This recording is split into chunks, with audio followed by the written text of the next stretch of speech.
atubariki. Que Dieu nous bénisse. Mungu atubariki. Que Dieu nous bénisse. Ndio tumebarikiwa sana na nyimbo. Oui, nous sommes vraiment bénis par des chansons. Ya katika nyumba ya Mungu ndio mnapatikana amani. Dans la maison de Dieu, c'est là où se trouve la paix. Ya mnapatikana maisha. Se trouve la vie. Mungu atubariki sana. Que Dieu nous bénisse richement. Ni muda wa kusikia neno la Mungu. C'est le temps d'écouter la parole de Dieu. Tunamwalika ndugu karibu. Nous invitons les frères.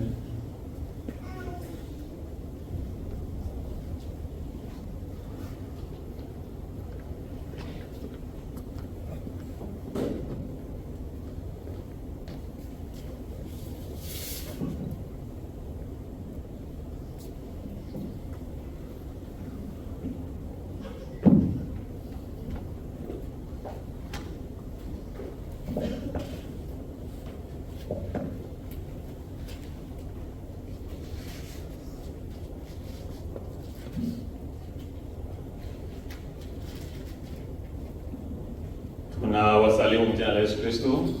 Nous saluons dans le nom du Seigneur Jésus-Christ. Mungu awabariki sana. Que Dieu vous bénisse richement. Najua tunafurahi kwa katika nyumba ya Mungu. Je crois que nous sommes dans la joie. Je, tunafurahi kwa katika nyumba ya Mungu. Nous sommes dans la joie. Kama tunafurahi tu diete ndio wimbo ndio tuletea. Si nous sommes dans la joie, reprenons encore cette chanson. Dans la maison de mon père. Dans la maison de mon père. Ndio tuletee nayo tena. Frère, Tukasimama kwanza tutukuze Mungu tukisimama. lèvons-nous pour louer Dieu. Tu enjoy kidogo, sio vile? Nous sommes venus nous réjouir. Nous devons nous réjouir quand même. Tumekuja kufurahi. Tulikuja kujifurahisha na kile kwanza na sisi tufurahi. Faut que nous soyons aussi dans la joie. Hapana bali katika nyumba ya Mungu hapana. Hapana bali. Pas de foi. Ndugu tuletee ni wimbo. Apportez-nous la chanson.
Nous allons lire dans l'évangile de Luc, Sura ya 5, Luc chapitre 5, Versi ya kwanza hadi ya 11 ni usomi mrefu sana. Du 1er au 15e verset. 11. 11e. Ya, tunasoma bila expression. Nous lisons au nom du Seigneur Jésus-Christ. Amen.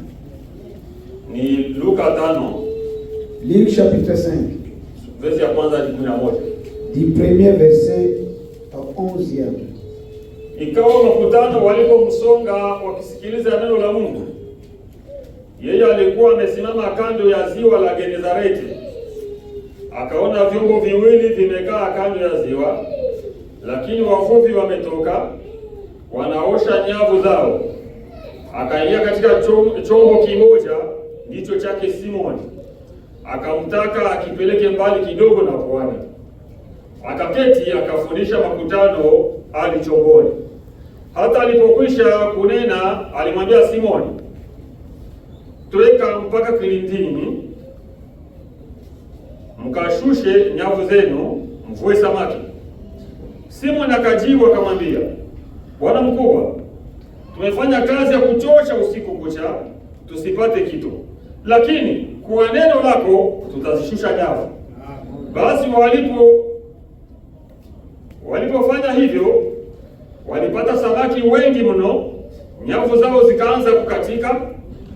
Wakawapungia mkono washirika wao waliokuwa katika chombo cha pili waje kuwasaidia. Wakaja wakavijaza vyombo vyote viwili hata vikataka kuzama. Simoni Petro alipoona hayo, alianguka magotini pa Yesu akisema, ondoka kwangu, kwa kuwa mimi ni mtu mwenye dhambi, Bwana. Maana alishikwa na ushangao, yeye na wote waliokuwa pamoja naye, kwa sababu ya wingi wa samaki waliopata. Na kadhalika Yakobo na Yohana wana wa Zebedayo, waliokuwa washirika wa Simoni.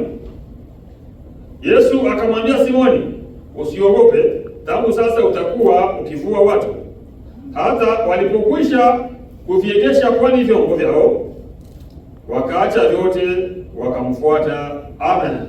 Amen. Ndugu, kabla hujasoma tutaomba kwanza Mungu. Avant de lire, prions.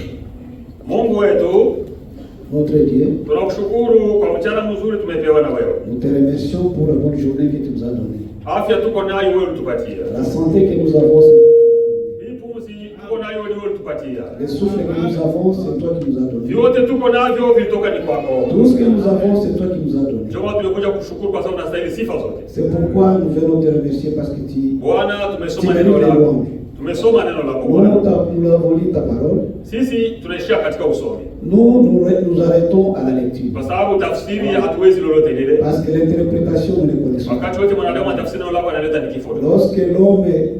Lorsque l'homme interprète ta parole, il amène la mort. Lakini wewe ukitafsiri neno lako unaleta uzima. Mais si toi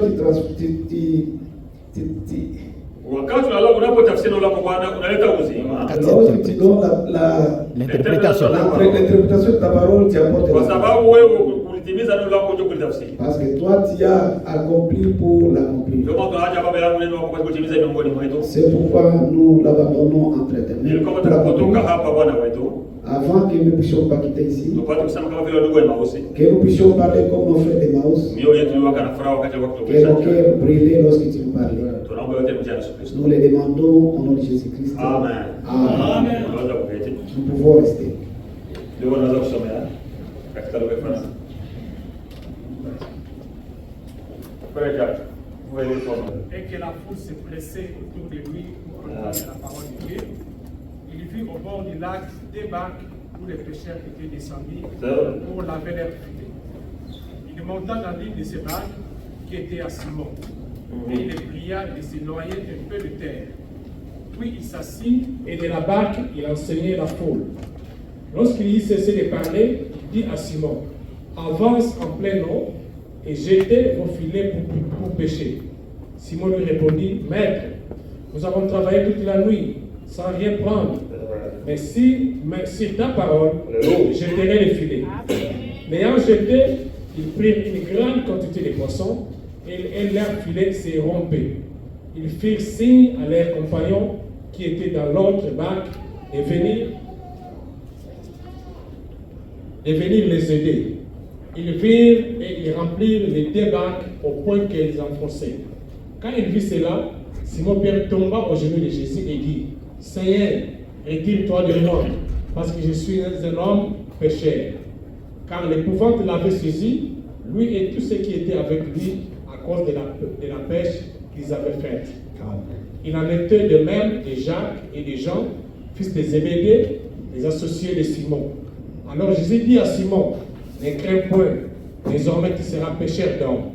Ayant ramené les barques à terre, ils laissèrent tout et les suivirent. Amen. Nous remercions pour ta lecture. Et parce que nous connaissons même la lecture, nous pouvons nous limiter là-bas et rentrer à la maison. Je demande au Fils de Dieu d'écouter attentivement la parole. Parce que la parole dit heureux ceux qui écoutent et ceux qui lisent la parole de Dieu. La bénédiction est pour ceux qui lisent et ceux qui écoutent attentivement.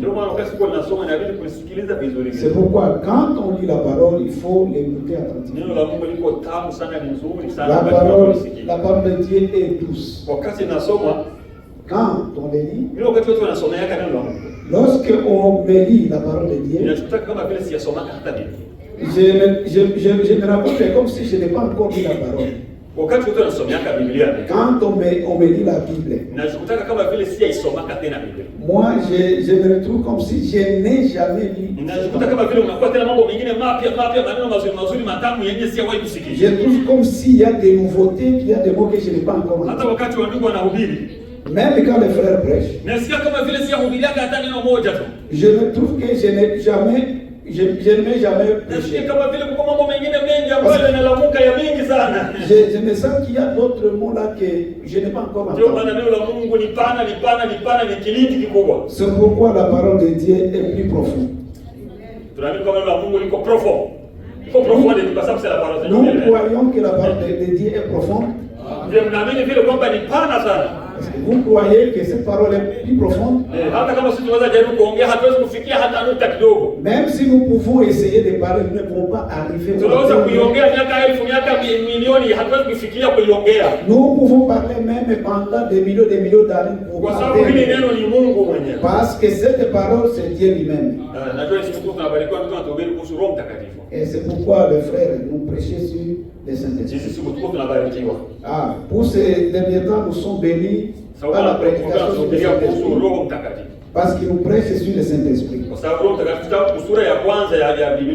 Parce que depuis les premiers versets de la Bible, c'est le Saint-Esprit qu'on parle. Jusqu'au dernier verset de la Bible, on parle toujours du Saint-Esprit. Et le frère nous a montré la signification du Saint-Esprit. Que le Saint-Esprit, c'est le Dieu lui-même. Moi, j'ai mon propre terme que je lui appelle. Landlord mwenye nyumba. Ule mwenye anapangisha nyumba mwenyewe. Le maître de la maison. Le maître de la maison. De la maison. Les propriétaires de la maison. Les propriétaires de la maison. Le propriétaire de la. Le Saint-Esprit, c'est les propriétaires de la maison. Les propriétaires de la maison. Ce n'est pas moi, c'est l'écriture. Vous l'avez compris, c'est l'écriture. Je ne veux pas toucher là-bas parce que quand frère parle, je me sens très bien. Je me sens que je peux lui ravir et parler un peu de cela. Parce que c'est vraiment délicieux.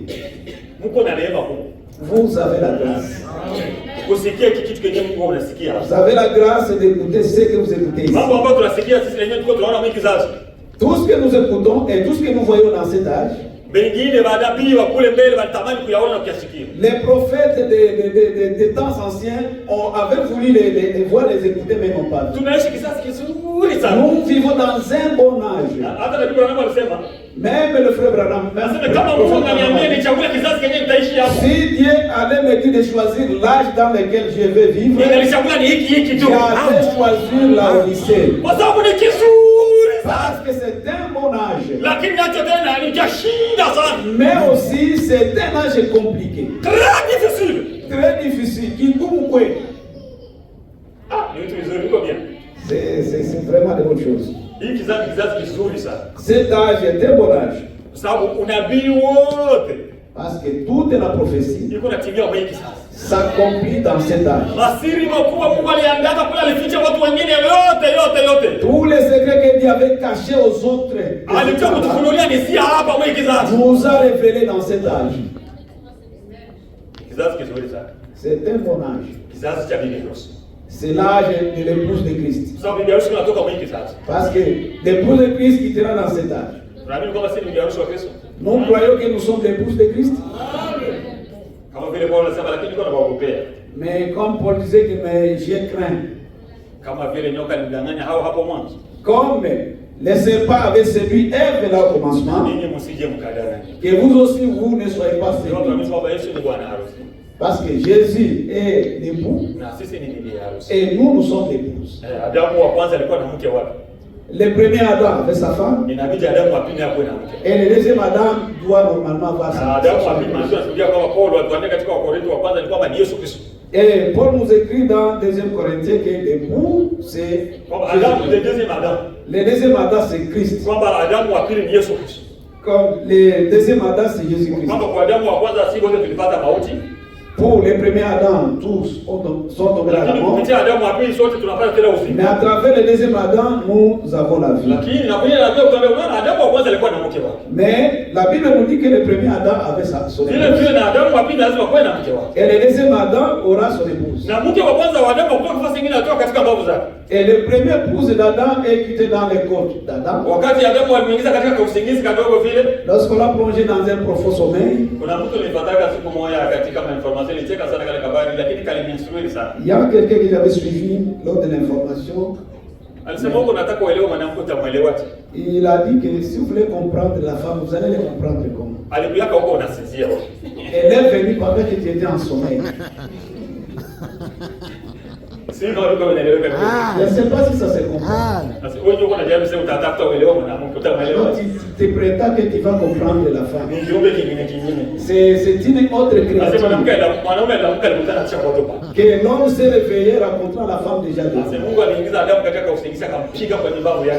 L'homme, Dieu a fait tomber Adam dans l'obscurité et dans le sommeil. Dans le sommeil. Dans le profond sommeil.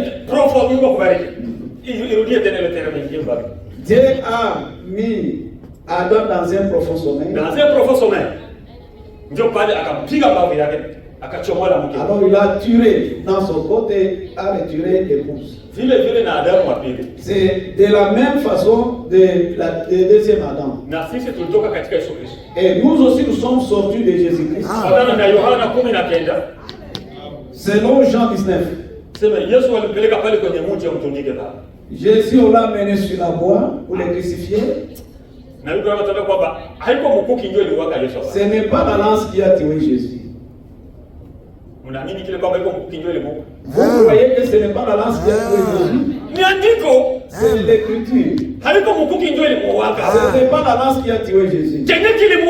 C'est ce qui l'a tué. C'est l'amertume. Voyant ces hommes les refusent. Jusqu'à ce qu'il a crié que j'ai soif.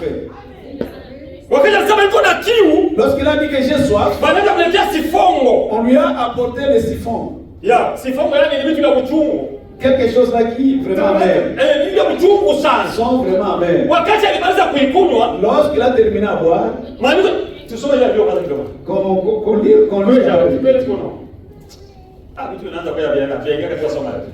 Les choses viennent. Pourtant que m'a pas encore entré dans les détails du sujet. Je ne sais pas comment ces choses viennent comme ça. Vous devez comprendre cela. Il y a chapitre 19. Jean chapitre 19. Jean, Yohana 19.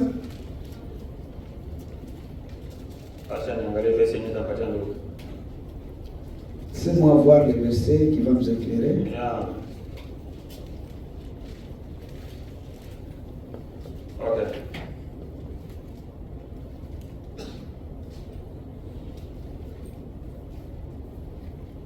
Okay, verset 28 nasemaje frère? Verset 28. Qu'est-ce que le verset 28? Sura ya 28 ndio inasemaje? Chapitre 19 déjà, verset 28. Sura ya 19 mstari wa 28. Verset 28. Sura ya 28. 19. Chapitre 19. Sura ya 19 mstari wa 28. Voilà. Après cela, Jésus qui savait que tout était déjà consommé, dit, afin que l'écriture fût accomplie, j'ai soif. Ah, qu'est-ce qu'il a dit? Afin que l'écriture fût accomplie, j'ai soif. Il voulait que l'écriture soit accomplie. C'est pourquoi il a dit j'ai soif. J'ai soif. Donc, c'était une promesse. Ilikuwa ni ahadi. Kwamba atasikia kiu. Il aurait soif. Kwa sababu alikuwa shako kwa mtu.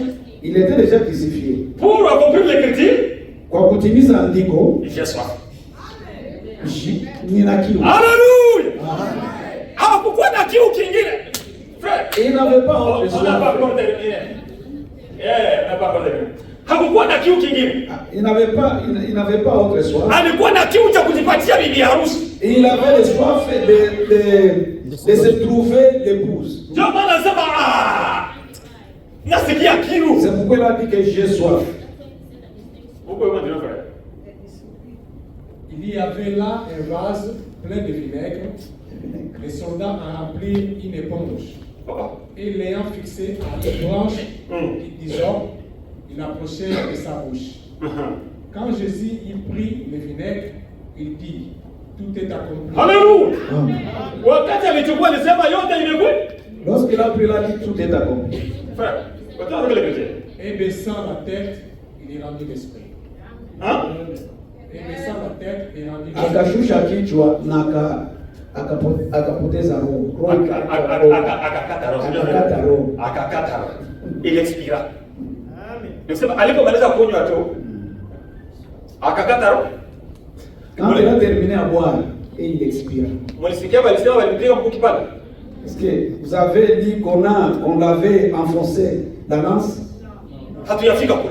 N'avons pas encore arrivé là. Bali ukipiga mkuki, ils ont enfoncé. Alishakata roho. Il était déjà mort. Kwa sababu alikufa. Parce qu'il est mort. Kwa sababu ya uchungu. Il est mort à cause de l'amertume. Uchungu ya kuona watu wengine wanakuoa. Amen. De voir les gens qui le venaient sauver. Wanamtupilia. Ils ont rejeté.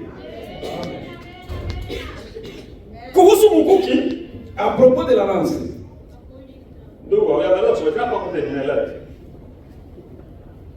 Dans la crainte que le corps ne retasse sur la croix pendant le sabbat, car c'était la préparation et ce jour de sabbat était un grand jour, les Juifs demandaient à Pilate qu'on remplisse les jambes aux crucifixiés et qu'on les enlevât. Les soldats virent donc et ils rompirent les jambes au premier, puis à l'autre qui avait été crucifié avec lui. S'étant approché de Jésus, il les voyait déjà morts. Mais il voyait quoi? Déjà mort. Il voyait qu'il était déjà. Il ne lui rompirent pas les jambes. Mais un soldat qui lui perça les côtés. Un soldat? Qu'est-ce qu'il a fait ce soldat? Il lui perça les côtés. Akakamata mkuki akamuchoma mumbavu mkuki. Alikutana alisha. Il est déjà mort. Ils ont rencontré, il était déjà. Si le gars comme il avait mzuri. Je ne sais pas si ça s'est fait. Alikuwa alishatoa uzima. Il était déjà mort. Il avait déjà expiré. Il avait déjà expiré, c'est ça le terme. Il avait déjà expiré. Alikuwa kesha kufia.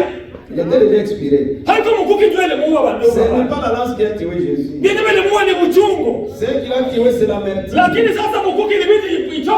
Mais la lance devrait être pesée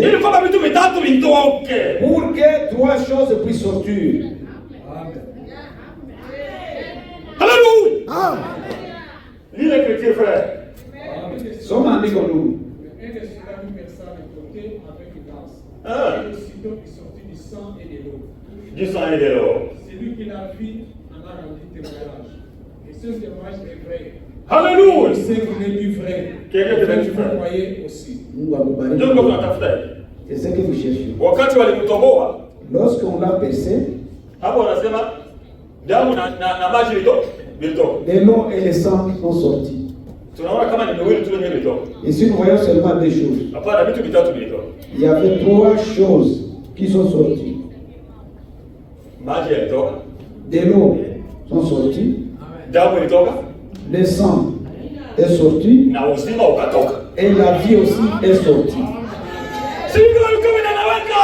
Je ne sais pas si ça se comprend. Pourquoi? Parce qu'on enlevait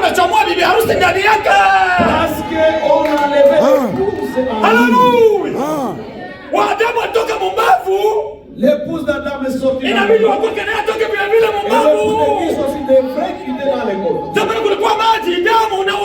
C'est pourquoi il a fait de l'eau, du sang et la vie. Il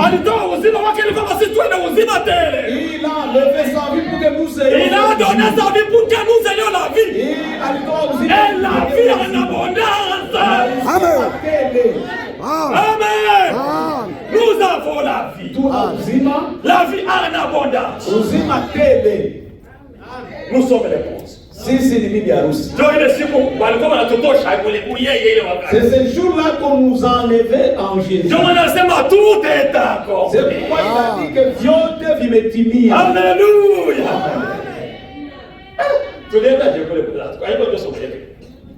Nous sommes fatigués comme là-bas. C'est pas ça notre leçon. Notre sujet c'est sur ta parole. Sur ta parole. Sur ta parole. C'est lui qui a parlé cela. C'est Simon. Après, on l'a surnommé Pierre. Avant, on l'appelait Simon. Et après, Jésus lui a dit que comme ça, on commencera à t'appeler Pierre.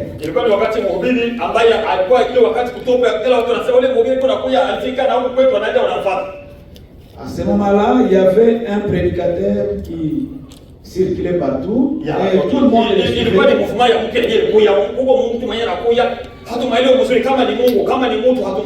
C'était un nouveau mouvement. Alors les gens se demandaient si c'est Dieu, si c'était un homme.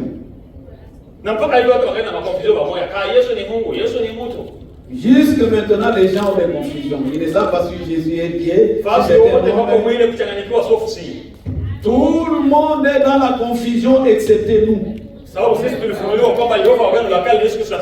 Parce que nous avons été révélés que les Jéhovah de l'Ancien Testament, c'est les Jésus-Christ du Nouveau Testament. Et ça, nous les parlons avec force.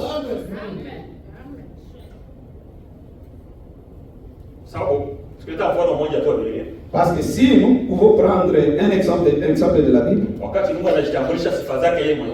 quand Dieu s'est présenté ou présenté ses attributs, il dit ceci. Tu peux nous lire Ésaïe chapitre 44.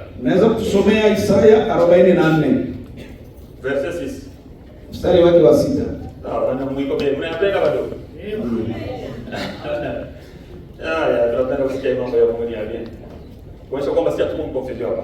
Cela montre que nous ne sommes pas dans la confusion. Ainsi parle l'Éternel, le roi d'Israël, et son rédacteur, l'Éternel des armées. Je suis le premier et je suis le dernier. En dehors de moi, il n'y a point de Dieu. Qu'est-ce qu'il dit, frère? Parce qu'il vient. Ainsi parle l'Éternel, le roi d'Israël. Qui parle? Il a seulement milele mfalme wa Israeli mkombozi wao. L'Éternel des armées. Wa milele mwenye uwezo. L'Éternel. Wa milele. Roi d'Israël. Mfalme wa Israeli. Son rédempteur. Mkombozi wao. L'Éternel. Wa milele. Le roi d'Israël. Mfalme wa Israeli. Et son rédempteur. C'est lui qui parle. Mkombozi wao. Qu'est-ce qu'il dit? Anasemaje? Je suis le premier. Je suis le premier. Mimi ni wa mwanzo. Et je suis le dernier. Na wa mwisho. En dehors de moi. En dehors de moi. Nje yangu. Il n'y a pas de Dieu. Hakuna Mungu. Amen. L'Éternel. Wa milele. Le roi d'Israël. Mfalme wa Israeli. L'Éternel. wa milele, le roi d'Israël, mfalme wa Israeli, son rédacteur, mkombozi wao. il dit, Anasema je suis le premier, niko wa kwanza na wa mwisho. Sasa kuko mwingine kiana mwenye tunahubiri. Il y a un autre jeune garçon qui prêche. Dans Apocalypse, on dit, on parle de lui.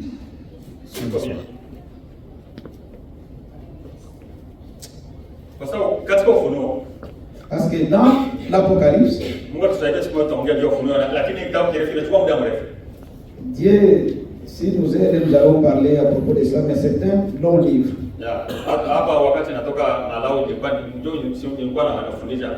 Quand j'ai quitté Malawi, c'est l'enseignement que j'ai prêché. Ça a pris 8 mois et nous avions fait que 8 chapitres seulement. Parce que ça demande vraiment d'y entrer en profondeur. Funuo sura ya kwanza mstari wa 17 unasemaje? Quand je l'ai vu, wakati nilipomwona comme mort, nikaanguka kama miguuni mwake kama aliyekufa. Il posa sur moi sa main droite en disant, akaweka mkono wake wa kuume juu yangu akisema, ne crains point, usiogope, je suis le premier et le dernier. Niko wa kwanza na wa mwisho. Et le vivant. Aliyeishi, j'étais mort et voici je suis vivant. Nilikuwa nakufa lakini sasa ninaishi kwa. Je tiens les clés de la mort et du séjour des morts. Ninashikilia funguo za kuzimu. Mungu akubariki ndugu. Mwezaisha chapitre 44. Dans Esaïe 44. Wa milele, Mungu wa milele. L'Éternel. Anasema, il dit, yeye ndio mfalme wa Israeli. Il dit que c'est lui le roi d'Israël. Yeye ndio rédacteur wa Israeli. Na yeye ndio mkombozi wa Israeli. Anasema yeye ndio wa kwanza na ndio wa mwisho. Et puis il dit, il est le premier et le dernier. Même Apocalypse. Et dans Apocalypse, wanaonyesha mwenyewe wa kwanza na wa mwisho, anajitangaza sasa mwenyewe tena. Il y a un autre qui se proclame le premier et le dernier. Anamgusha Yohana, anasema usiogope. Il touche Jean et dit ne crains pas. Mimi ni wa kwanza na mimi ni wa mwisho. Je suis le premier et le dernier. Huyu ni nani hapo? C'est qui? Anasema nilikuwa nimekufa. J'étais mort. Na sasa niko mzima. Mais maintenant je suis en vie. Tumeshaanza kumsikia ule mtu ni nani? Tumeshaanza kupata réponse. Commencez déjà à trouver la réponse. Lakini tupita tunafika kwenye réponse kabisa kabisa. Arrivons directement à la réponse. On a pas terminé. Kwa sababu mu Apocalypse, dans Apocalypse, premier chapitre, dans sura ya kwanza, Yesu anasema kwamba yeye ndio wa kwanza ndio. Jésus se présente comme étant le premier et le dernier. Na chapitre ya mwisho, chapitre 22 tena. Et au dernier chapitre, au chapitre 22, anasema vile vile kwamba yeye ndio wa kwanza ndio. Il dit encore que je suis le premier et le dernier. Chapitre 22 frère. Sura ya 22. Acha tupatie verse. Tuko bien. Amen.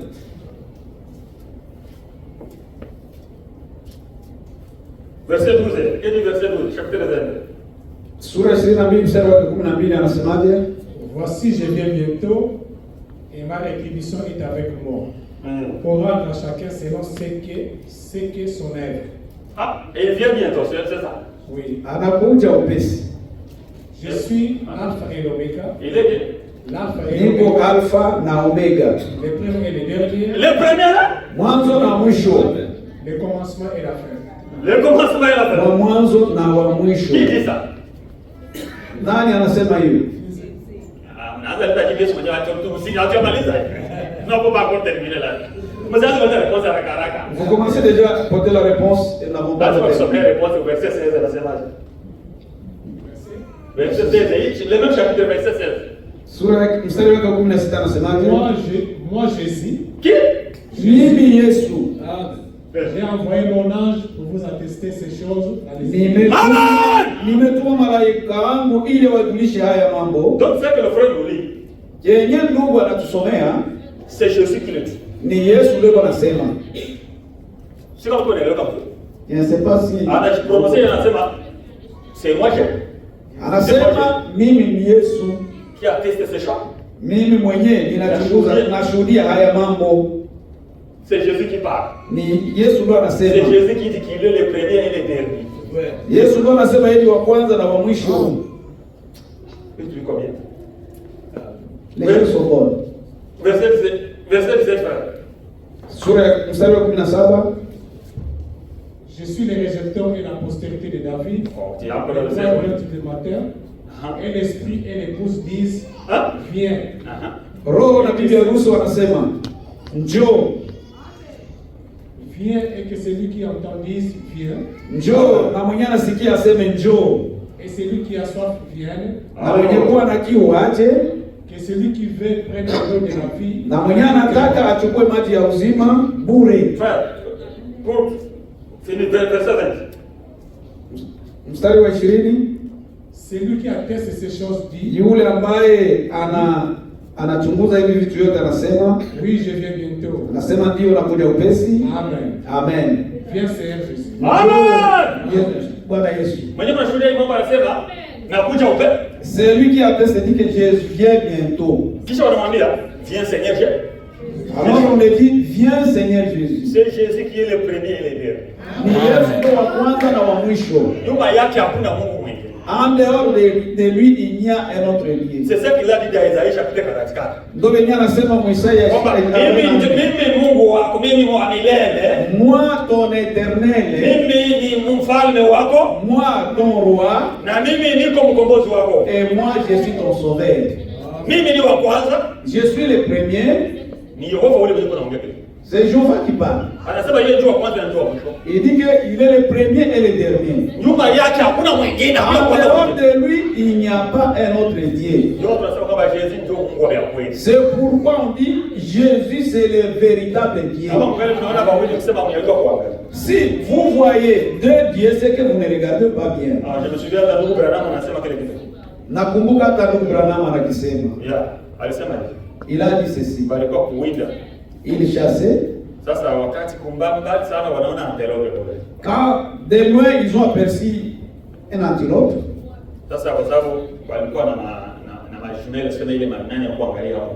Parce que ils avaient des jumelles. Yeah, ndatumproche le tu jumelle pour que muelewe. Sasa wakati aliangalia kule, quand il a regardé, aliona kama vile ziko kama 10.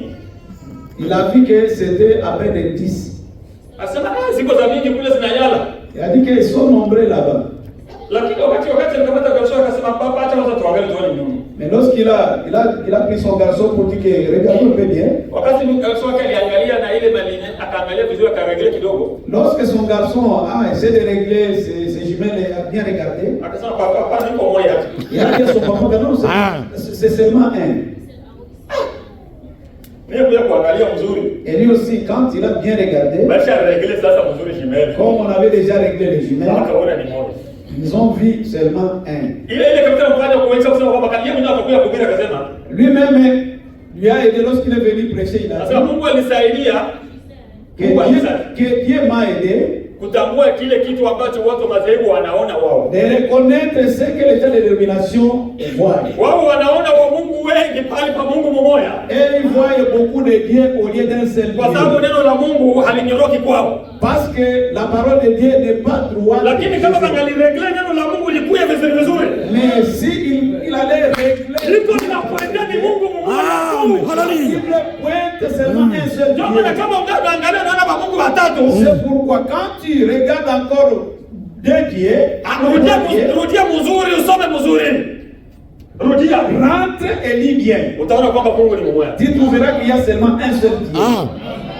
Sasa huyu alors celui-ci tuko tunaongea habari zake siku moja anafika kulake pale. Alors nous parlons ces histoires un jour est arrivé au lac.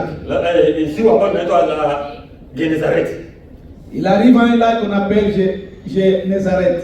Wakati anafika pale, quand il arrive là, ilikuwa ndio nafasi kwenye Petro anaishi. Ndio ilikuwa maisha ya Simoni na ndugu zake. C'est là où était le campement de Pierre et ses frères. Hata baba yake mwenyewe alifanya ile kazi. Même son père avait exercé ce métier. Parce que kama baba anafanya kazi mwenyewe utakutana watu wengine wanajifunza na ile kazi ya baba. Parce que quand un père exerce un métier, vous verrez que même les enfants vont l'exercer aussi. Mimi niliona kwa kunyumba kulikuwa kwa kijana mmoja alikuwa amenizie na yani baba yake kijio kwa mjini akachukua alikuwa amenizie mzuri.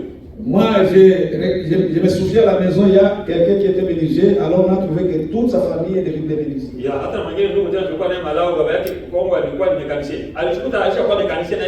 Même notre frère qui nous étions ensemble à Malawi, son papa était mécanicien, lui aussi s'est retrouvé mécanicien.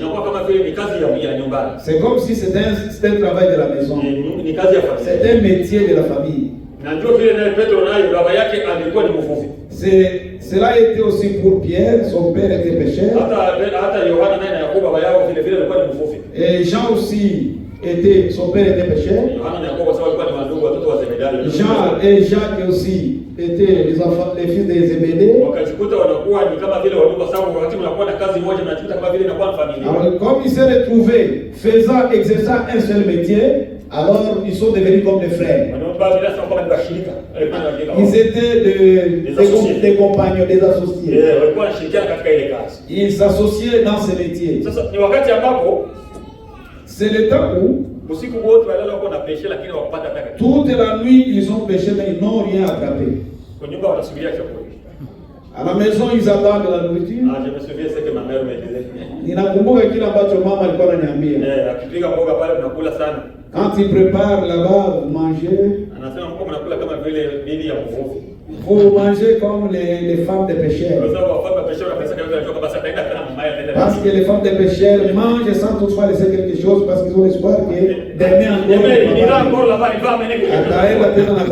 Mais cette fois-ci, on a attaqué tout. Ça hakukuwa kitu. Il n'y avait rien. Toute la nuit. Sans attraper. Alors Pierre commençait à se demander aujourd'hui, les enfants, qu'est-ce qu'ils vont manger? Parce que Pierre avait une famille. Et il avait aussi sa belle-mère qui vivait chez lui. Un jour, Jésus a passé chez lui et a guéri sa belle-mère. C'est pourquoi il a demandé à Jésus que nous avons laissé la famille et nous avons laissé tout. C'était pas facile de suivre Jésus.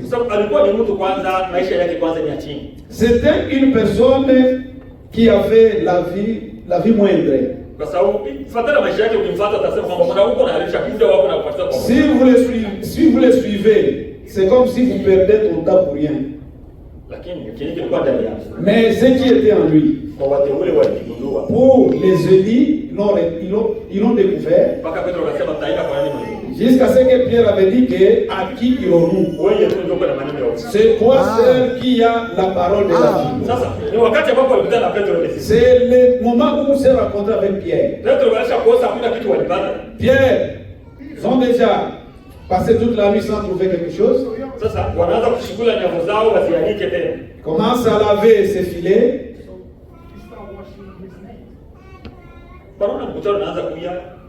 Ils ont vu une foule est venue. Je se demandais ces gens, qu'est-ce qu'ils viennent faire? Est-ce que vous savez? Ce maître là, cet enseignant, c'est celui qui c'était des nouvelles qui passaient partout. Cet enseignant. Alors Pierre s'est reposé sur la pierre. Il regardait ici. Il allait passer ici pour qu'il y ait lui, il se dirigeait vers Pierre. Il ne partait pas nulle part. Il se dirigeait vers Pierre. Ne pensez pas que le message d'aujourd'hui se dirige vers une autre personne. C'est pour toi. Ce message est venu pour toi. Jésus est venu, c'est pour toi.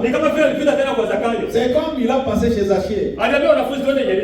Il a dit aux disciples, allons à Jéricho. À Jéricho, qu'est-ce qu'il y a? Comme il a dit, alors nous partons. Quand il partait, lui connaissait qu'il y a une âme qui le cherchait. Il y a une âme qui veut me voir. Le voyage de Jésus s'est limité dans la maison des Zachée. Ne faut pas accepter que le message passe sans toutefois entrer dans ta maison.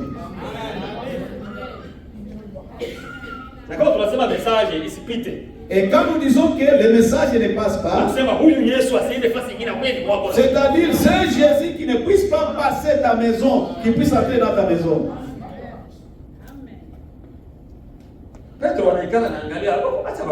Donc Pierre est assis regardant lorsqu'il venait. Alors vu que Jésus s'approchait de lui.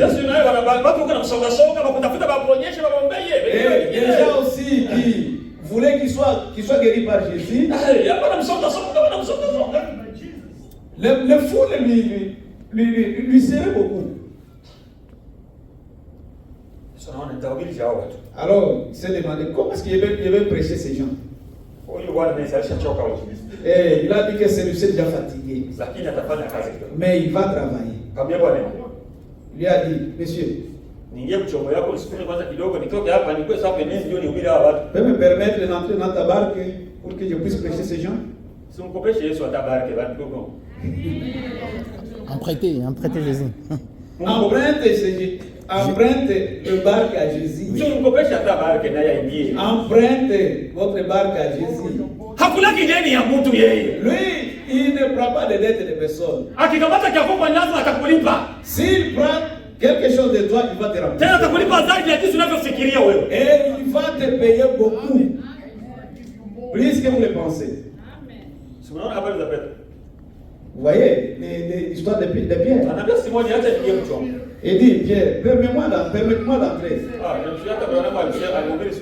Mais je me souviens aussi, Branham a prêché un jour. Il a dit que son fils l'avait demandé. Vous savez, les enfants demandent beaucoup. Il faut être attentif lorsque les enfants vous posent des questions. Ils pensent beaucoup, ils sont intelligents. Baba. Chaque jour tu nous lis, Jésus a monté dans une barque. Jésus a monté dans une barque. Jésus a fait sa barque. Amen. Est-ce que ça se comprend? Chaque fois Jésus montait dans la barque. Comment Jésus avait sa propre barque? Mon fils. Tout ce que vous voyez dans ce monde, et tout ce que tu ne vois pas, sont bien privés. S'il veut, il peut prendre. Parce que tout lui appartient. Vous comprenez ça? Jésus avait sa barque. Toutes les barques appartiennent à Jésus. L'or, toute la richesse appartient à Jésus. C'est pourquoi, qu'est-ce que tu peux lui demander de ne pas te donner? Je me souviens lorsque j'étais malade. Je disais aux frères, je ne veux pas,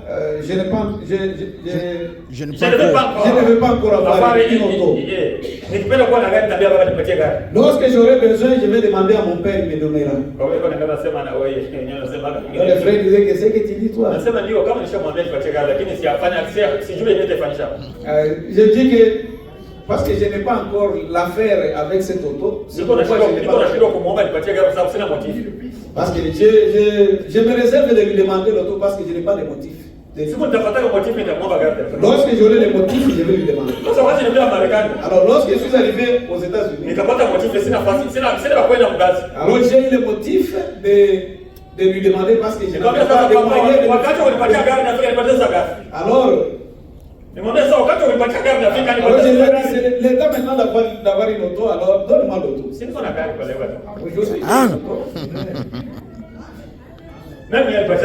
Qui m'a donné? C'est lui. Pourquoi là-bas je ne pensais pas avoir une auto? Parce que les gens commençaient à les demander, avec cette certificat qu'il y a, cette auto tu vas la porter. Mais au temps convenable, Dieu me donnera cette auto. Je voulais demander l'avion. Mais pour le moment, je ne sais pas. Je vais l'utiliser pour quelle fin? C'est pourquoi. Si j'aurais déjà des raisons, j'allais déjà demander. Ce n'est pas la comédie. Sio michezo. Hakuna ongea comédie hapa. Haiko michezo. Nous sommes devant l'éternel. Tuko mbele ya milele. Tout est possible à celui qui prie. Kila kinawezekana kama tunaamini. Kama mnaomba Mungu selon sa volonté. Si vous voulez demander selon sa volonté. Il faut kuwe na motif ya kuomba Mungu. Si il y a des motifs de lui demander. Kama unamconvaincre il faut atakupatia. Ukimshawishi kwa jambo fulani atakupatia.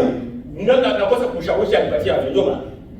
J'ai manqué le motif de le convaincre, c'est pourquoi je ne l'avais pas demandé. Si j'allais lui de me donner la vie, il me demanderait qu'est-ce que tu fais avec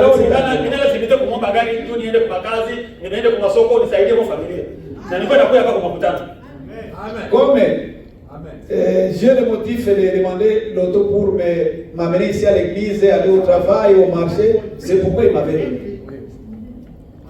Est-ce que ça se comprend? Si vous avez le besoin, et si vous avez un bon motif, va demander à Dieu qui va te donner. Tout est possible par la foi. Mais accepte d'abord d'utiliser ce que tu as. Accepte que Jésus utilise ce que tu as d'abord.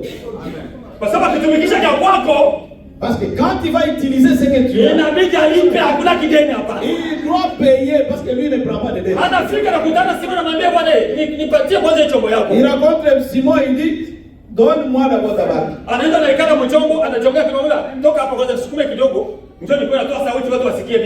Il entre dans la barque, il dit à Simon, pousse-moi un peu pour que quand je parle, que les gens m'écoutent. Simon est entré à essayer de ramer. Puis arrivé quelque part, il a commencé à l'enseigner. Quand il enseignait, à l'intérieur de Pierre, il y a quelque chose qui battait. Quelque chose qui battait. Il se demandait, monsieur, c'est qui parle? Il parle comme s'il a une autorité comme ça. Amen. Prendre le monde. Il parle avec autorité comme s'il peut prendre le monde et le jeter quelque part. Il n'y a pas une personne qui a déjà parlé comme celui-ci.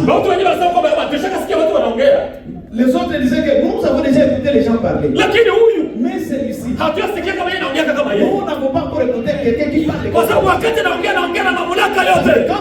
il parle avec autorité. Il parle comme si ce qu'il parle va s'accomplir. Quand il enseignait, Simon était déjà rempli. Il se disait lui-même que ces messieurs ne puissent pas quitter dans ma barque. Il ne peut pas m'embarquer.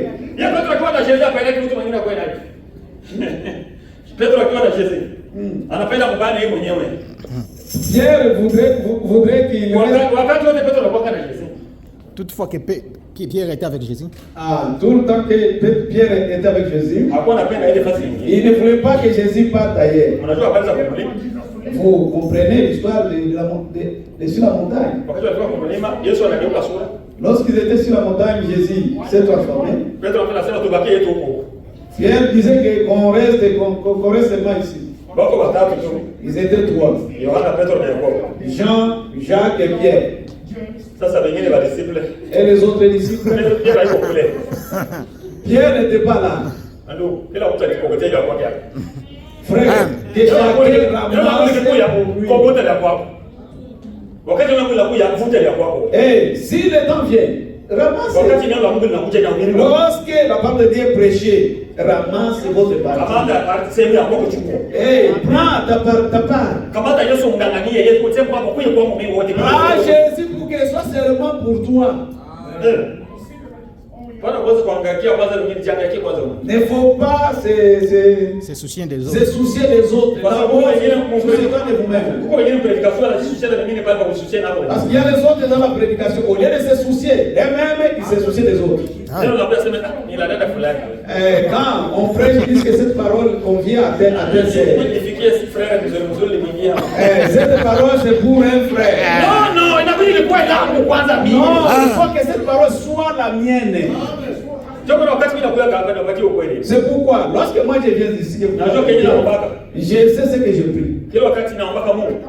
Chaque fois que je prie Dieu, c'est qu'on va prêcher, ma part, que ça vienne avec la force de rédemption. Si ça arrive chez moi et ça me transforme, parce que j'aime être transformé. Je suis une personne avec mes faiblesses.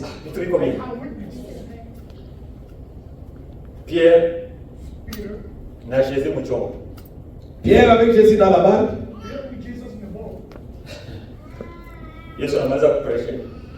Jésus termine la prédication. Alors, je vais maintenant récompenser Pierre. Change la barque. Allons là-bas. Allez prêcher, allez pêcher. Pierre lui regarda et dit, ne nous voyez pas rester ici. Nous avons veillé dans l'eau. Nous avons tourné partout là-bas. Et d'ailleurs, ce mois, ce n'est pas le mois d'attraper les poissons. Nous sommes venus dans cette période parce que nous avons la faim, mais dans cette période, on n'attrape pas les poissons. Mais, parce que c'est toi qui parles. Comme c'est toi qui parles. Comme j'écoute ce que tu prêches. Je doute de toi. Je commence à douter de toi. Je pense ce que mon père me disait. C'est que tu parles de toi. Mon père disait que c'est ce que le Messie parlait. Et comme moi je te regarde, je vois que c'est toi le Messie. Parce que c'est toi qui as parlé. Si c'était Jean qui allait me dire de rentrer, je n'irai Si Jean qui allait me dire, je n'irai plus. Mais parce que c'est toi. Amen. Qu'est-ce qu'a vu Pierre dans cet homme? Il a vu Dieu manifester. Aliona Mungu akijizirisha katika mwili. Aliona kwamba huyu yuko na neno la uzima. Il a dit que lui a la parole de la vie. Aliona kwamba neno la huyu. Il a dit que la parole de celui-ci. Yeye aliona ce qu'il a vu. Aliona kwamba neno lake huyu. La parole de celui-ci. Haliwezi kushinda. Ne peut pas faillir. Kwa sababu ndio niambia niende. Parce que comme lui me dit de partir, ninaenda na yeye. Je pars avec lui. Hapo kutoonyesha kwamba Yesu atoka mchongo hapa. On n'a pas montré que Jésus a quitté dans la barque. Balienda kufuata Petro. Ils sont allés avec Pierre. Tembea na Bwana Yesu. Marche avec Jésus. Amen. Ulishaenda fasi yote, ulishaenda na yeye. Tu as déjà allé partout, est-ce que tu as déjà parti avec lui? Parce que quand tu marches avec lui, Pierre a failli parce qu'il était seul. Mais le Créateur était déjà là. Même s'il n'y avait pas de poissons, comme lui a déjà dit, il va créer des poissons. Il est le Créateur. Parce qu'il est Mumbaji. Il a créé des poissons à Pierre. C'est pourquoi Pierre s'est étonné. Nous avons sionné ici 6-7 fois comme ça, on n'a rien attrapé. Mais ici, lorsque nous jetons les filets, nous dirons c'est déjà nous. Ces poissons sont venus nous.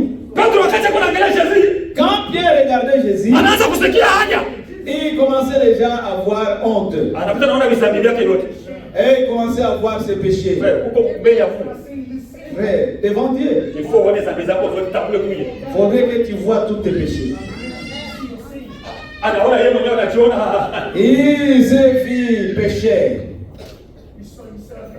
Comment oui, mon mtakatifu vous allez voir qu'elle vient. Alors il s'est demandé comment un être saint être à côté de moi.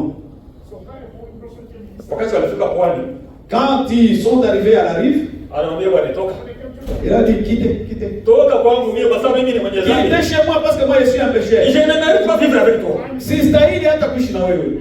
Najua kama ustahili lakini je sais que tu ne mérites pas, mais je suis venu t'aider. Je suis venu te transformer. Amen. Et puis aujourd'hui, ce travail cesse. Alors tu commenceras maintenant à pécher les gens. Sur ta parole. Kwa neno lako. Kwa sababu wewe ndio ulisema Bwana. Parce que c'est toi qui as parlé. Nitafanya kile kitu. Je ferai cela. Kama ni Mungu ndio alisema. Si c'est Dieu qui a parlé, atatimiza ile. Et il va accomplir. Tuko na mfano hapa katika Biblia. Nous avons des exemples dans la Bible. Habari za Musa. L'histoire de Moïse. Musa ambaye alizaliwa. Moïse qui était né. Kwa sababu kuna swali moja katika Biblia ambalo liko ngumu watu wengine mpaka hivi aliyapata kajibu. Il y a une question jusqu'à présent n'a pas encore eu la réponse. Nous aimons les gens qui demandent des questions. Si c'est à notre portée, nous allons répondre. Mais si c'est en dehors de nous, nous dirons qu'il y a une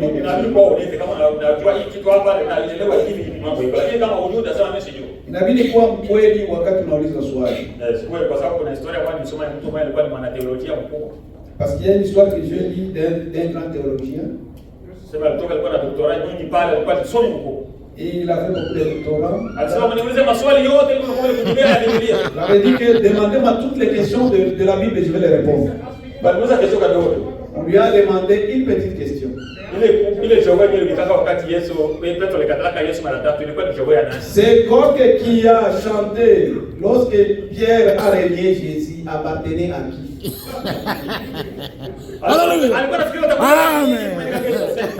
Il pensait qu'on va lui poser une grande question, mais la petite question seulement. Alors,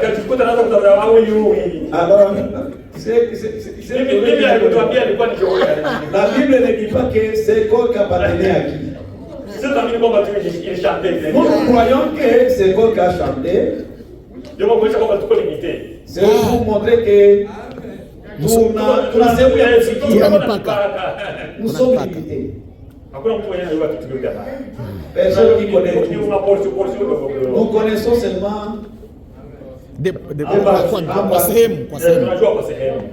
nous connaissons en partie. Les petites. Parce que vous ne pouvez pas terminer. Dieu est grand. La parole de Dieu est plus grande. Je disais qu'il y a une question dans la Bible jusqu'à présent n'a pas eu la réponse. Parce que nous parlons à propos de Moïse. Moïse, c'est le nom que la fille de Pharaon lui a donné. Alors, le nom que les parents de Moïse lui a donné. Ils l'ont seulement mené dans le fleuve Nil sans nom. Amen. Je ne sais pas si vous comprenez. Je ne sais pas si vous me comprenez. Ce n'est pas moi, c'est l'écriture qui dit que c'est non Moïse. Veut dire celui qu'on a tiré des eaux. Et c'est la fille de Pharaon qui lui a donné ce nom. Lorsqu'il est né, lorsqu'il était encore bébé, ses parents lui ont donné quel nom? Jusqu'à présent, on pose cette question et jusqu'à présent, il n'y a pas encore. Mais nous connaissons que son nom c'est Moïse. Parce que la Bible n'a pas dit qu'on lui avait donné notre nom et on ne peut pas parler à propos de ça. On ne peut pas partir au-delà de ce qui est écrit. au-delà de ce qui est écrit. On ne peut pas aller au-delà de ce qui est écrit. Si c'est écrit, nous nous limitons. Si ce n'est pas écrit, nous disons que nous pourquoi quand on va me demander Moïse son nom c'est qui, je disais parce que c'est pour vous montrer qu'il y a d'autres choses que nous ne connaissons pas. Nous parlons à propos de Moïse. Lorsqu'il est né, parce que ses parents priaient en pleurant chaque jour lorsqu'ils étaient en Égypte. Qui va nous libérer de cet esclavagisme? Dieu lui a répondu en disant qu'il devait vous donner un fils. Et ce fils sera le libérateur. Lorsque le bébé est né, vous savez la suite. On tuait les enfants jusqu'à ce que sa maman l'a caché. Quand tu crées Dieu, Dieu va t'élever. Imaginez-vous, vous mettez un fils au monde, c'est pour toi. Mais ton fils est retrouvé dans la maison du roi. Encore on t'engage pour garder cet enfant. Vous allaitez ton propre fils et on te paye. Oh, quel miracle! Jéhovah des miracles! Yehova miujiza. Il va utiliser ce que tu as. Il prend soin. Il ne faut pas se soucier. Il ne faut pas se soucier du reste. Donnez seulement à Jésus, il va s'occuper de vous. Si cette maman allait se demander qu'on disait que cet enfant, c'est celui qui va libérer cette nation. Mais elle a été inspirée que, comme on cherche les enfants, je ne sais pas là où les cacher. La bonne place de les cacher, c'est dans les fleuves. Et dans les fleuves, il y avait beaucoup de crocodiles. Vous laissez l'enfant d'une bonne place et vous le mettez dans un milieu dangereux. Ça, c'est confier à Dieu tout ce que vous avez. Dire que je suis incapable d'élever cet enfant. Alors je vais mettre dans un milieu dangereux pour que Dieu s'occupe de lui. Il avait sa sœur Myriam qui était devant lui.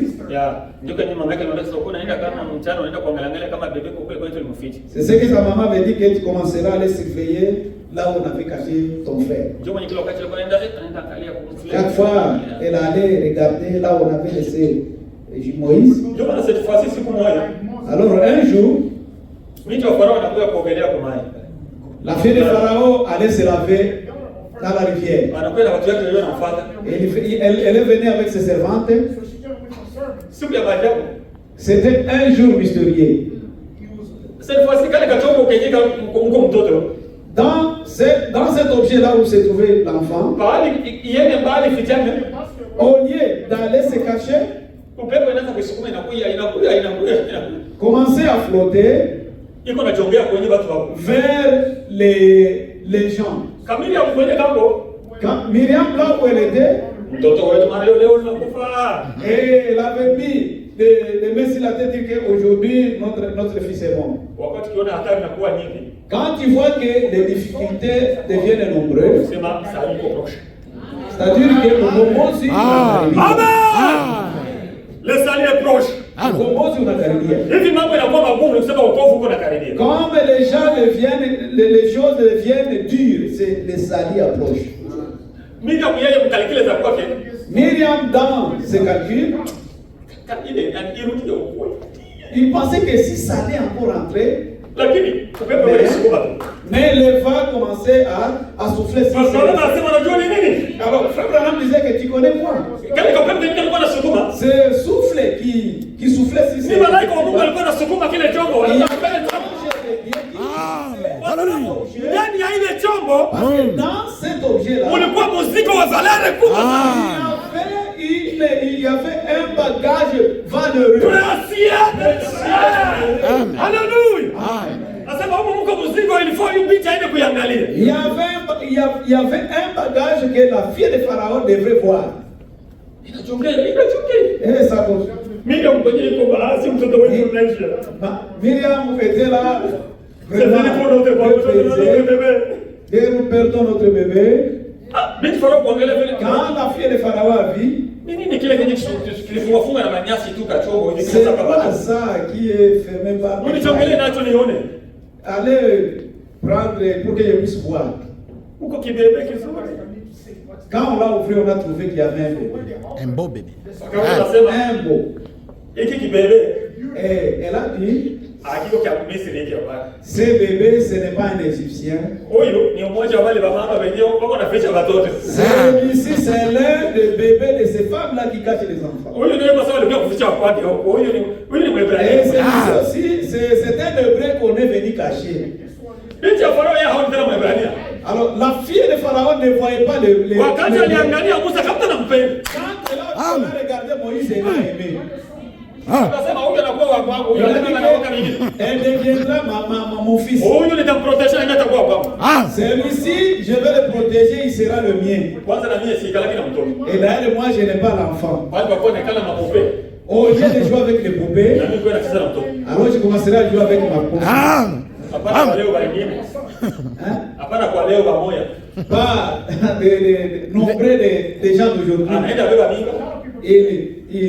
Il attrape la grossesse et il jette la grossesse. Il jette dans les WC ailleurs.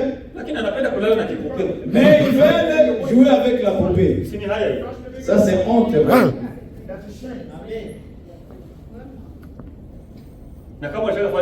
Et si tu as déjà fait cela,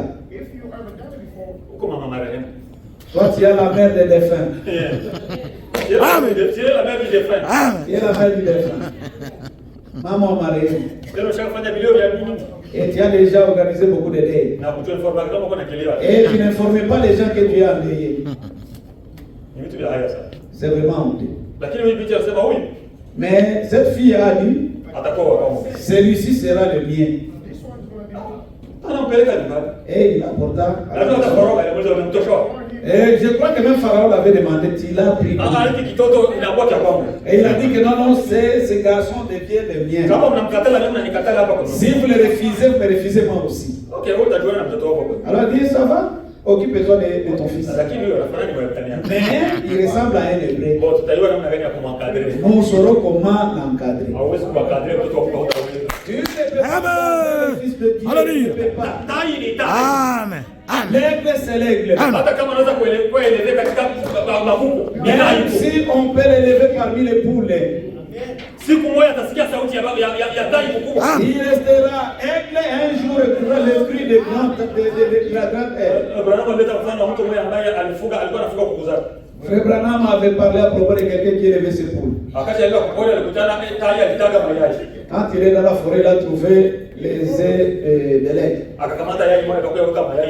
Il a pris un œuf, l'a mis parmi les œufs de poule.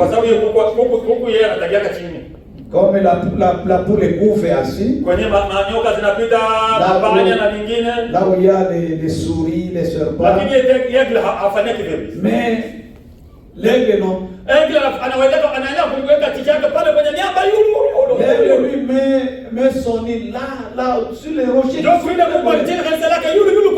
C'est ce que Dieu a construit son église sur les rochers. Nous sommes construits sur la révélation. Nous ne sommes pas construits ici assis. Nous ne sommes pas construits quand je suis malade, les herbes m'amèneront ici. Ils viendront chanter chez moi.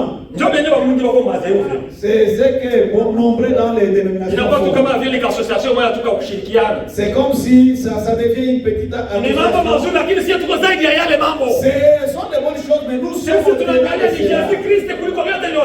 voyons Jésus-Christ Hata kama wengine wote hawezi kunitembelea, nitabaki na Kristo. Mais si vous ne venez pas me visiter, je resterai avec Jésus. Laisse-moi te choquer un peu.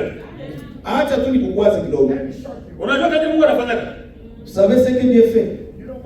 Mungu anafanya unapata mgonjwa, unapata shida. Dieu fait que si tu tombes malade, Permet. Anadistraire wandugu wote na baadaye hakuna kufika kwa.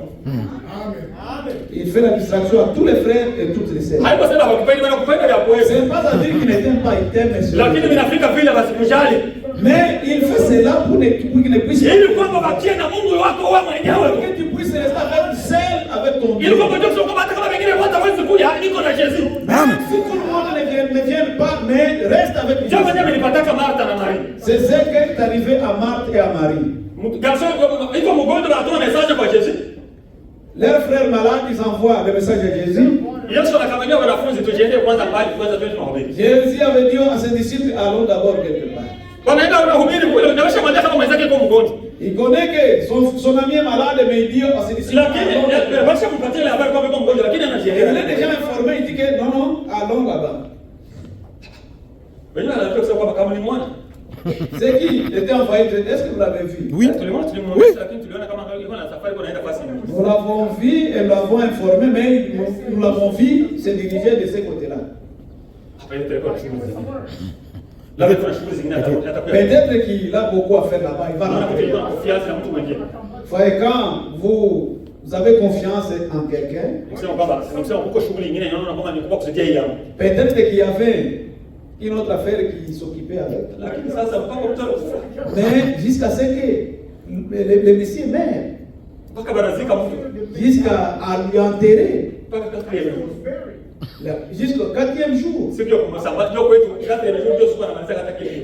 Chez nous, le 4e jour, alors nous terminons les deuils. Yeah.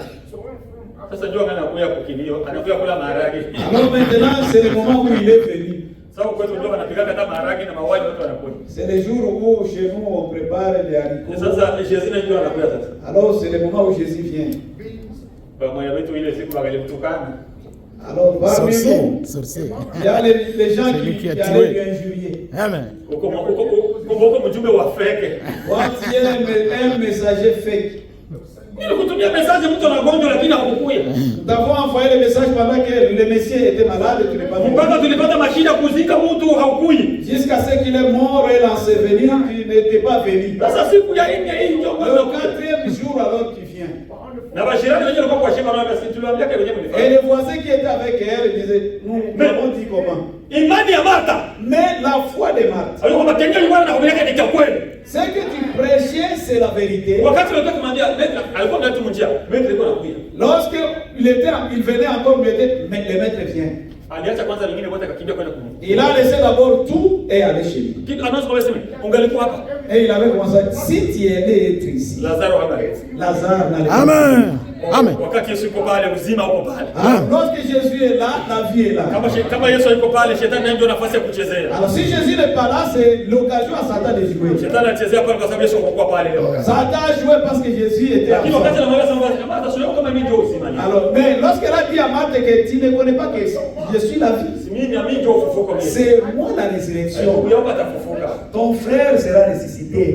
Martha alikuwa anajua maikitio. Marthe connaissait les Écritures. Ndio atafufuka siku ya mwisho. Il disait que lui, il sera ressuscité au dernier jour. Kisha kwambia mimi ndio ufufuko mimi.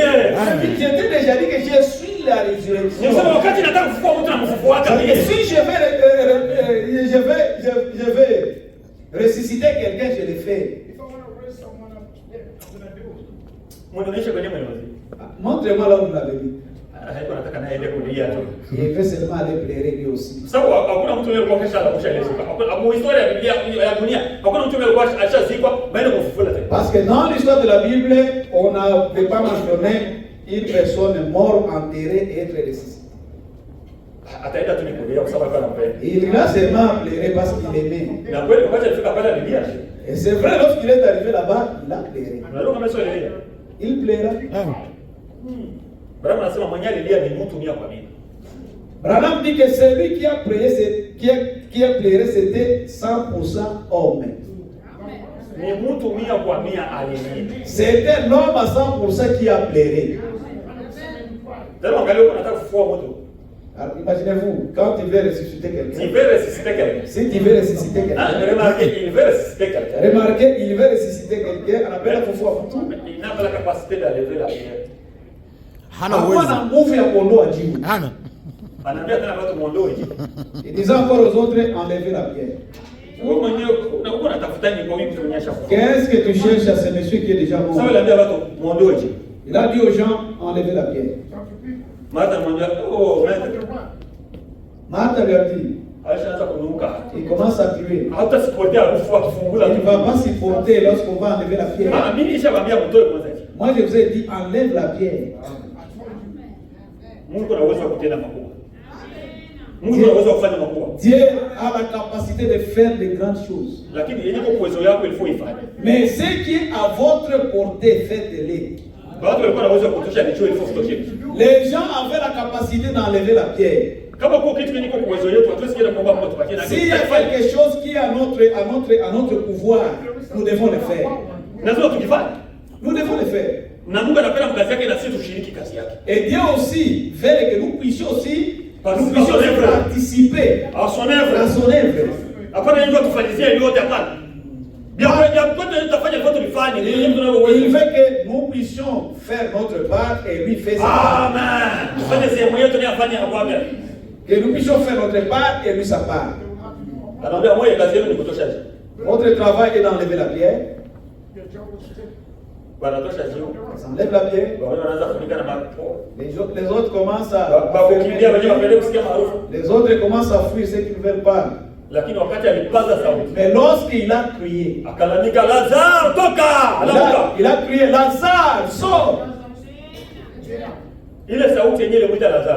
Cette fois qui a appelé Lazare, ce n'était pas la voix de l'homme. C'était la voix du créateur de Lazare. Amen. Parce que lui-même avait déjà dit, le jour vient et il est déjà là. Les morts entendront ma voix. Amen. Dans les tombes entendront ma voix et ils sortiront. Et ce jour-là, il a accompli une partie de cette parole.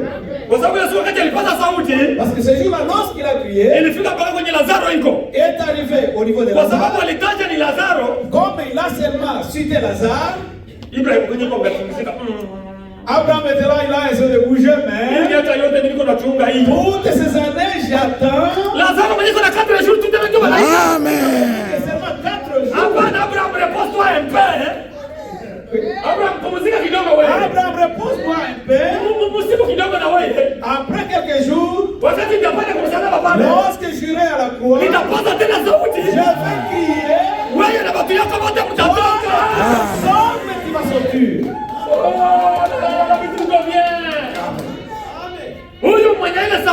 C'est lui qui a crié. C'était le créateur. C'était le Dieu créateur. Un jour est arrivé sur un arbre, il était affamé. Il cherchait le fruit. La Bible dit que ce n'était pas encore la saison que cet arbre donne des fruits. C'est ce que la Bible dit. Mais il voulait les fruits. Quand il a regardé, comme je manque les fruits ici, et personne ne mange de ton fruit. Et ils sont partis. Quand ils sont rentrés,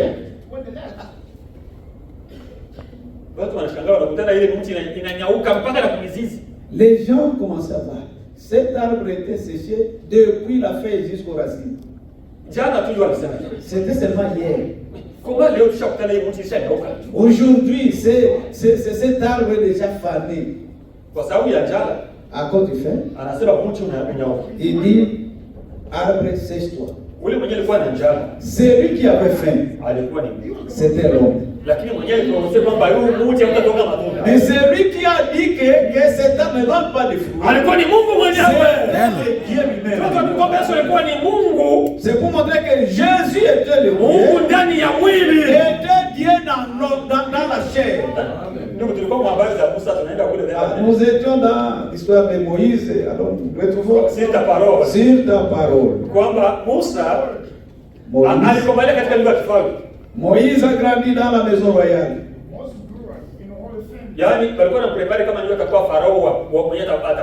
Il était préparé comme étant le successeur du pharaon. Parce que tous les rois de l'Égypte portent le titre de pharaon. On les appelait des pharaons, mais ils avaient leur nom.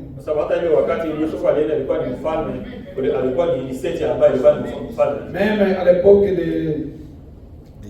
de Joseph, les pharaons qui étaient là s'appelaient Seth. Son fils Ramsès qui a succédé son père. Mais le titre de ce roi était le pharaon. Et on préparait Moïse pour devenir le futur pharaon.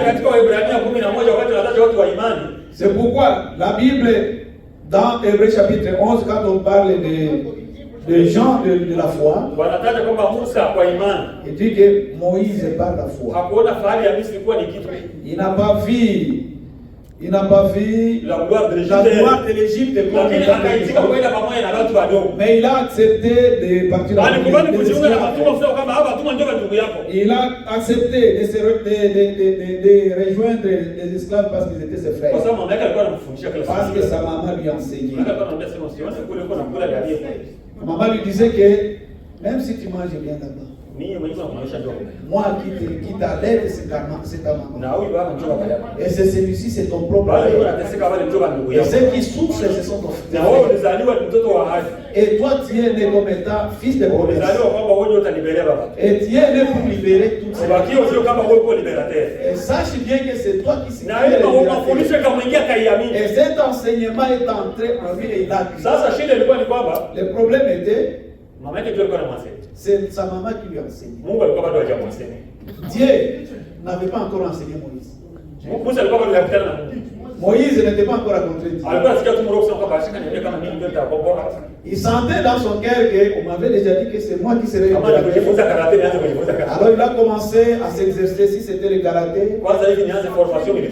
Alors j'ai dit que je vais commencer la formation militaire. Parce que vous savez que Moïse était vraiment parce qu'il savait que moi je vais libérer ces gens. Lorsqu'un jour s'est rencontré avec ses frères qui se battaient, comment vous battez vous qui êtes frères? Parce que cette situation s'est arrivée parce qu'avant ils avaient déjà commis une telle chose. Un jour il a rencontré son frère et un Égyptien se battait. Alors il a regardé. Regardez qu'il était ensemble avec ses frères. Alors cet Égyptien va taquiner mon frère. Et il a tué cet Égyptien. Et il a enterré dans le sable. Alors ses frères restaient avec ce secret. Secret, c'est secret, mais un jour c'est là.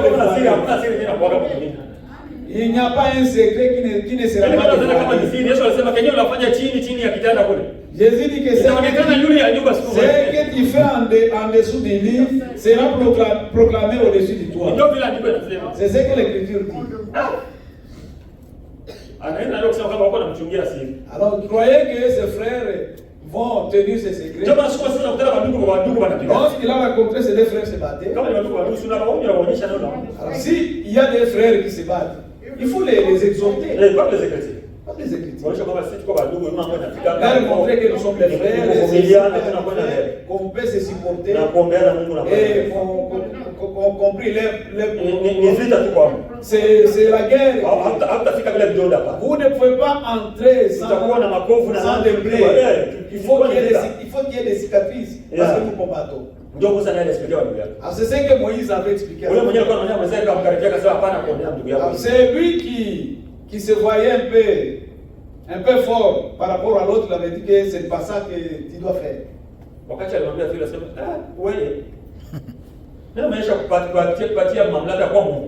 Alors il lui a dit, qui t'a mis juge sur nous? Je pense que nous oublions que tu as tué un Égyptien hier. Oh, le moment de Dieu est arrivé.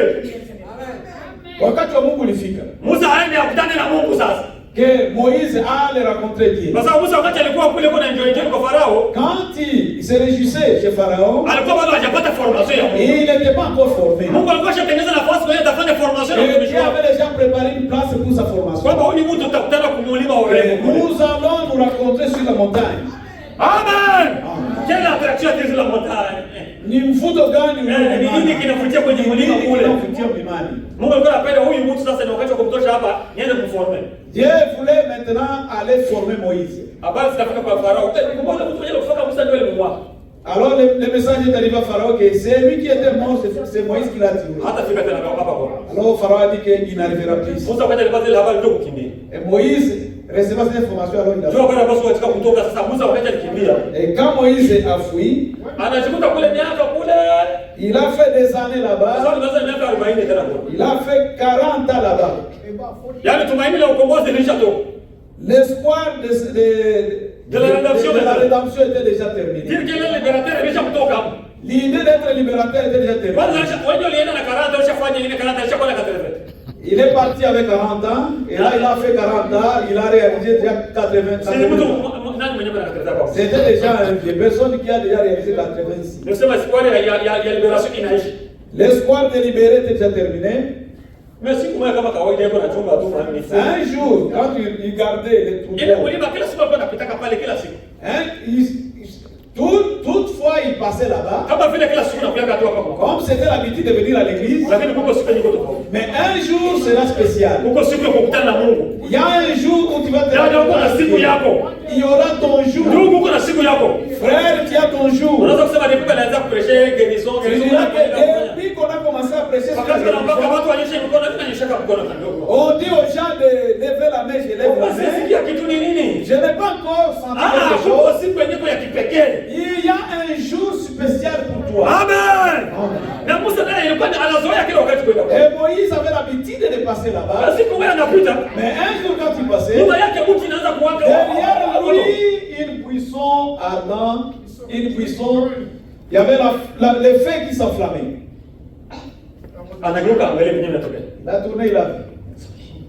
Nilipita moto kwenda wapi? J'ai passé là-bas, il n'y avait pas les feux. Maana sasa Musa kageuka. Moïse s'est retourné et il a vu. Il a regardé. Wakati anatokea. Quand tu s'approchais, Musa asifike huku uweke kufula viatu. la voix est quittée. Moïse ne s'approche pas Hii d'ici. nafasi yenyewe takatifu hii. Ici, c'est un lieu saint. Na Biblia inasema kuna nafasi takatifu kwa dunia hapa. Le prophète dit qu'il n'y a pas une place sainte ici dans le monde. Nafasi yote takatifu kama mtakatifu kwa pale.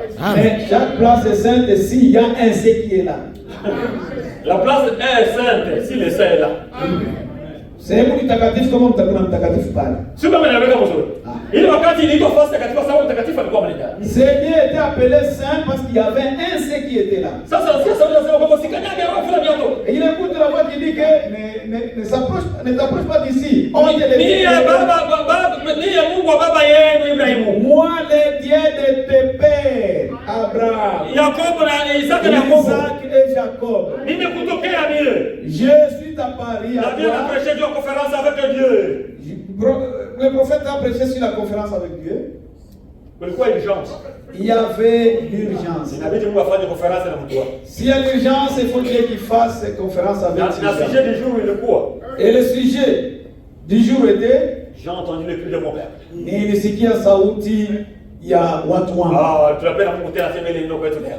Ah, Na sisi Tunataka Mungu atuambie kile kitu leo nous nasikia. voulons que Dieu nous parle cela aujourd'hui. Tunataka Mungu asikie kilio chetu nasikia. Sio vile Nous voulons que Dieu écoute nos cris aujourd'hui. Amen. Tunataka Mungu atuambie j'ai entendu votre cri. Nous voulons que Dieu nous dise que j'ai entendu vos cris. Amen. Vos cris. Que Dieu vous bénisse. Sasa kwa sababu nisikia kulalamika kwenu. Parce que j'ai entendu vos gémissements, vos Na mimi gémissements. nimekuja sasa kuwakomboa. Et moi je suis venu vous sauver. Nimeshuka. Je suis descendu. Ndio vile mtoto anasema nimeshuka. Je suis descendu. Mwenye kwa anaongea pale ni Mungu akumbingwa anashuka. C'est lui qui parlait, c'était le Dieu du ciel. Ndio Musa wanaanza sasa kuongea na Mungu. Alors Moïse avait commencé la conversation Ile ni avec Exode Dieu. chapitre 3. C'est Exode chapitre 3. Kwa sababu chapitre 3 chapitre 4 tutaona ile mambo. Même au chapitre 4, vous verrez cela. Sasa wakati namwambia sasa nini nimekuja ili kama nikutume. Moi, je suis venu t'envoyer. Va dire à Pharaon de libérer mon peuple. Parce que j'aime qu'ils aillent me servir de l'autre côté. Et le signe, c'est vous viendrez m'adorer ici.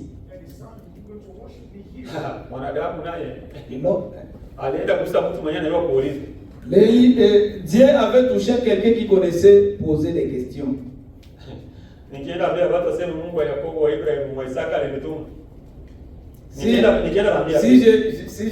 j'irais là-bas dire que le Dieu d'Abraham, d'Isaac et Jacob m'envoie. Et si on me demande quel est son nom, donc il faut jouer général. Il faut connaître le nom de Dieu. Alors, mon nom. Ah, il t'a combien là? Je te dirai mon nom. Nico.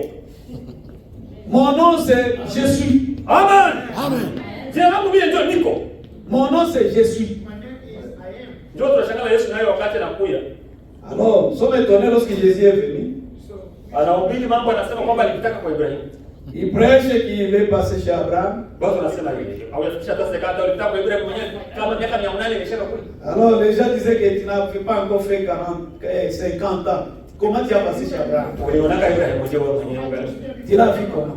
Oh, quand Abraham a déjà mis Nico. Avant qu'Abraham fît, je suis. Amen.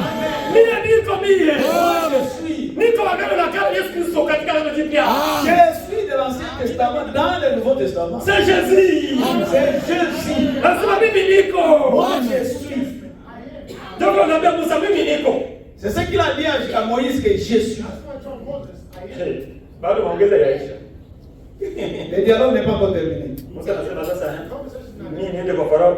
Alors, que moi j'aille chez Pharaon. Que j'aille lui dire que tu veux te peuples. Et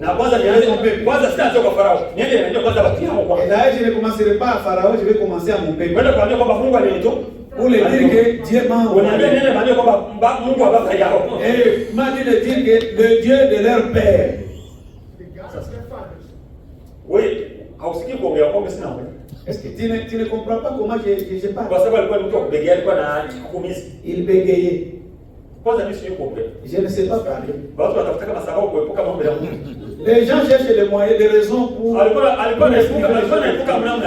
Et ils voulaient esquiver. Alors Dieu lui a dit, c'est moi qui avais créé l'homme avec la bouche. Moi,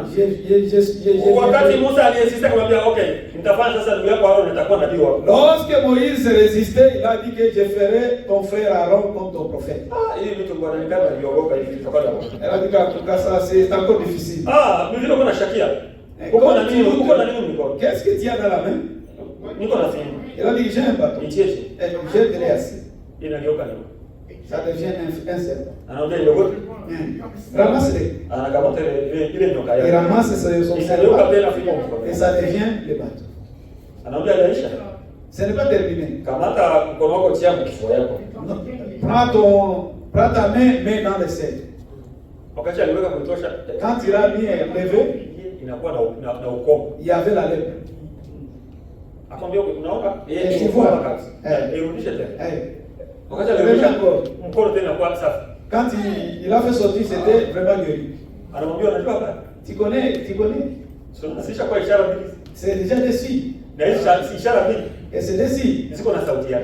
Ils ont la voix. Amen. Chaque signe a sa voix. Si ils n'écouteront pas la voix du premier signe, ils écouteront la voix du second. C'est ce que Dieu a fait dans cet âge. Dieu s'est rencontré avec quelqu'un dans cet âge. Qui est William Mario Branham. Il lui a dit, comme j'étais avec Moïse, je serai avec toi. Et les signes qui montreront que comme j'étais avec Moïse, je serai avec toi. Sasa nakupatia utakuwa unakamata mgonjwa. Alors je te dis, tu commenceras à toucher, à tenir les malades. Na hii mkono wako ya kushoto. Avec ta main gauche. Ukimkamata mkono wake, si tu le tiens, magonjwa yake yote yataanza kuonekana. Toutes ces maladies vont se montrer. Jehova ni miracles. Yehova wa miujiza. Cha pili, deuxième chose, utaanza kupambanua mawazo ya watu. Il commencera à discerner les pensées des gens. Anakuwa anaona maisha yako. Quand tu viens devant lui, il te discerne, il voit ce que tu penses. Nous sommes déjà partis très loin, mais nous sommes sur ta parole. Quand Moïse avait écouté cela, il a dit, c'est parce que toi tu as dit. Et moi je pars chez Pharaon. Si il y allait être une autre personne qui avait dit d'aller chez Pharaon, je n'irai pas. Mais comme c'est toi, je prends mes bagages et je pars. Par ta parole, je pars. Branham nous dit, si tu veux attraper Dieu, saisis-lui sur sa parole. Saisis-lui sur sa parole. Il n'a jamais fait. Il n'a jamais accepté que sa parole fasse. S'il dit quelque chose, ça doit s'accomplir. S'il t'envoie, il viendra accomplir la parole. Ce qu'il parle, il accomplit. Il dit que c'est moi qui suis ton médecin, je guéris toutes les maladies. Comme c'est lui qui l'a déjà dit, sur sa parole. Dénolé là-bas. Dénolé à sa parole. Dénolé à sa parole. Parce qu'il a dit toutes les maladies les guérissent. Tu as déjà dit dans ta parole que venez avec tous vos besoins. Je vais s'occuper de vous. Comme c'est ta parole, moi je viens avec mes difficultés.